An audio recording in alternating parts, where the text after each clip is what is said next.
Hello, welcome to When Legends Talk, a book by the legend of Savage Machine, the original Mexican metal band from Northern California. Just a word of caution, this book contains topics and scenarios that may be triggering to some people. Discretion advised. Chapter 8 Me Dejaste. Standing in the hospital waiting room full of tears, several people approached her and offered to help, asking what she needed. I need to get a bus ticket to Guadalajara, she cried. The kind people gave Mom money to buy a bus ticket, and she called Uncle that had punched Dad before to let him know what was going on. Mom said she planned on going back to the small town to pick us up, the kids, and then she would leave to Guadalajara. Uncle suggested she go straight to Guadalajara and he would go to pick us up. Mom got on that bus, liberated, and felt a peace embrace her that was short lived.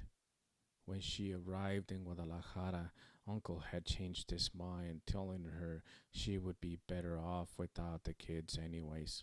She could start all over again and have better odds of survival and a better life. Mom left the following morning to see her sister, who was just outraged at what Uncle said. Mom went to a restaurant where she had worked before and asked for her job back, and they agreed to rehire her. After her first paycheck, she took that money to buy a bus ticket headed to the small town to pick up her kids. When she arrived, my sisters and I were playing in the patio next to a puddle, and Dad's oldest sister, the white lady with the green eyes, grabbed us and took us into a bedroom where she locked the door. After much negotiation, Mom was allowed to take my sisters, but I had to stay behind. This was because my dad had convinced his family that I was his only child and that my sisters were the product of infidelity. I remember asking Dad where my mom was, and he would say, "She doesn't love you. That's why she only took your sisters." I asked often for years, so eventually I got a second answer. He said she ran away with the white dude to America and became a nurse. Or she went to America to become a prostitute. But the stories just did not add up. My mom returned several times to try to get me, and my dad's family would tell me to run because someone was trying to kidnap me. I would later find out that it was my mom. Every time she returned was a huge gamble because she was not a citizen of the U.S. and had to hire a coyote to get back across the border, especially returning without me. Dad rented a place that looked like a small abandoned hotel close to the town plaza because it provided us with a place to sleep, and it had a small space where he opened a little store with foosball tables. The hotel was not operating. It was just a place for us to sleep. A huge front door that looked like it was built in the 1800s that opened to a patio-like area with an open hallway and rooms lined up on the right. We slept in the last room. None of the rooms had electricity, so we had lots of candles. Walking past the other rooms at night was daunting because of ghost stories I would hear regarding town ghosts. I would sprint past those rooms because I was afraid one of those ghost arms would reach out to grab me and take me into the darkness. There was an area behind the building that was an open field, and I was attempting to make a soccer field hoping Uncle and his friends would come to play. Dad thought it was adorable yet comical. The one thing I enjoyed the most was getting up right before sunrise so I could sit in the first light of the sun and soak in the rays. The store was somewhat successful, but the foosball tables were popular.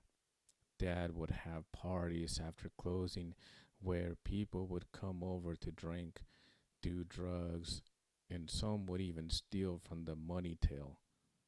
I caught one guy doing it when everyone was passed out in the middle of the night, and he threatened to kick my ass if I said anything, so I told my dad.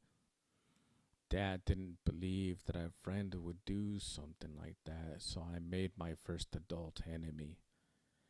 I enjoyed being out in the hills. It brought a sense of peace to a world filled with chaos and tragedy, but it also taught me that I was allergic to poison oak. I know what you're thinking. Everyone is allergic to poison oak, but you be the judge after hearing this. I came back from one of those trips with a heavy rash on my arm. By the next day, my whole arm was filled with tiny bubbles. By the next day, my whole arm was swollen. By the next day, the rash was all over my entire body, including my private parts. By the next day, my left arm and shoulder were so swollen that I had to hold up my left arm, otherwise, the skin would tear open. My dad's attempt at fixing it was to strip me naked and spit tequila on it. Do not try this at home.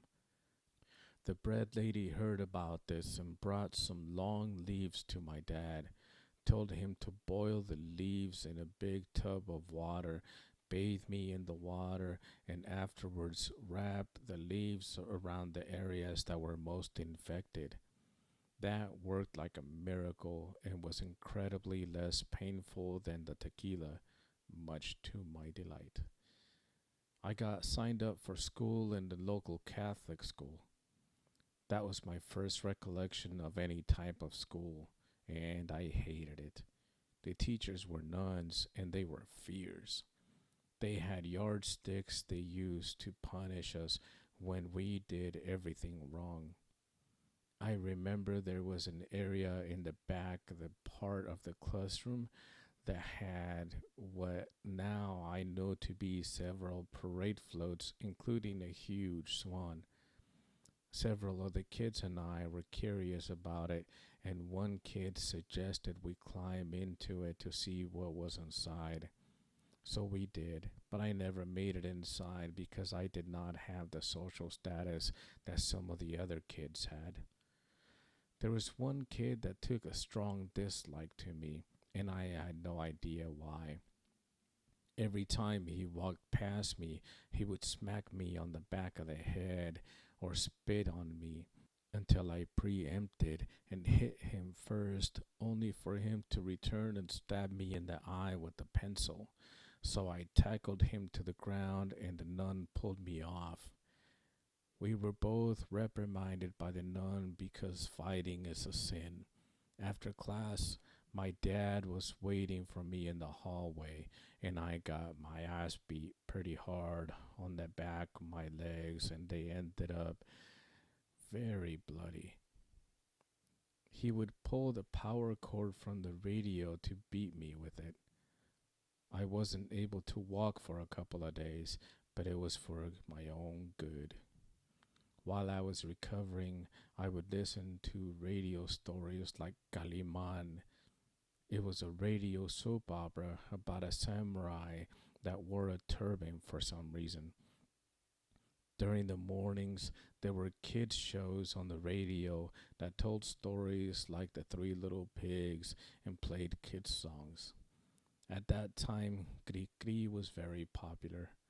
I liked that because it reminded me of when my mom used to sing to us.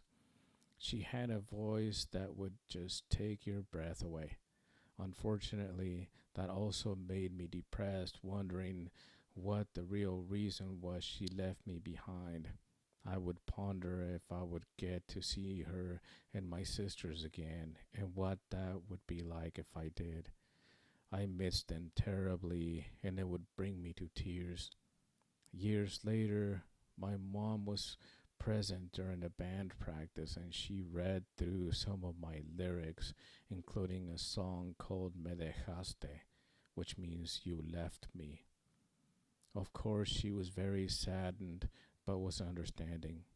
That prompted a lengthy conversation and marked the beginning of a relationship that brought us closer than ever before.